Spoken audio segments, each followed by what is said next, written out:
we're first setting up the barrel, or perhaps relocating it, you'll see there are multiple parts. There's the step, the barrel, there's the cover, and there's also the chiller itself. Make sure that initially the barrel's on a solid flat surface, so that means some form of patio, definitely not decking unless there's a structural engineer viewed it. Attaching the step and the barrel's pretty easy. We relocate it so that we can see through the holes, the L brackets underneath, and we use these bolts to just screw on and tighten up.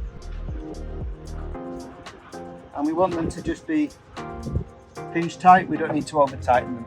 We do that both sides, and now the step and the barrel are joined together. So we're now cleaning the barrel before first use. First thing, obviously remove the cover. And we'll make sure that the barrel's nice and empty. It doesn't matter if there's a bit of residual water in there. The key thing that we're going to do is climb inside and give the barrel a good clean. So we make sure that we've got a decent antibacterial cleaner, ideally something without bleach in it, and a lip-free cloth. Simply climb in, and then we are essentially scrubbing around into all the gaps. And if you have any doubt, apply more cleaner. And I can feel those gaps under the cloth, and I just repeat that process kind of 360 of course, and that's basically the job done.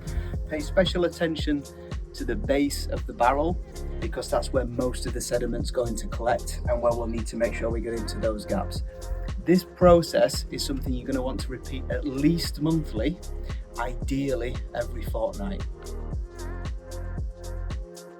So the chiller comes of course separate to the barrel, completely different components, and they're connected by these two pipes. The pipes simply screw on, and before we screw them on, make sure that the white washers are in. They'll already be seated inside, they're difficult to get out, so it's unlikely that you'll have one missing, but if you do, there are spares in the bag, and they basically look like this, so make sure that they're pressed inside. That gives us a good compression on the fixing. Before we screw on the inlet at the bottom, we make sure that this fitting is in place. Here's the inlet, and we screw that on. Just finger tight will suffice, and then we put this piece over the top.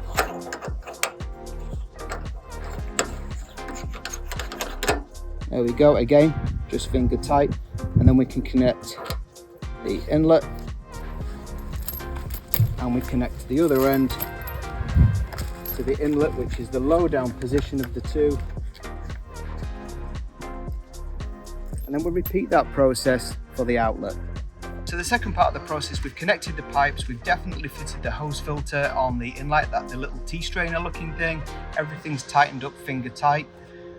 We then insert the filter. This is something that you'll need to get used to, and that's what this key is for. This key effectively hooks into the filter itself, and we can give that a twist. When it's loose, finger turn it, we drop the filter in, then we reposition. The important thing is that we tighten up at the top. So we put the key back and give that a good tight. We don't want to over tighten it, but it wants to feel some resistance without forcing. Then we can take the key off, and now the unit is ready to fill.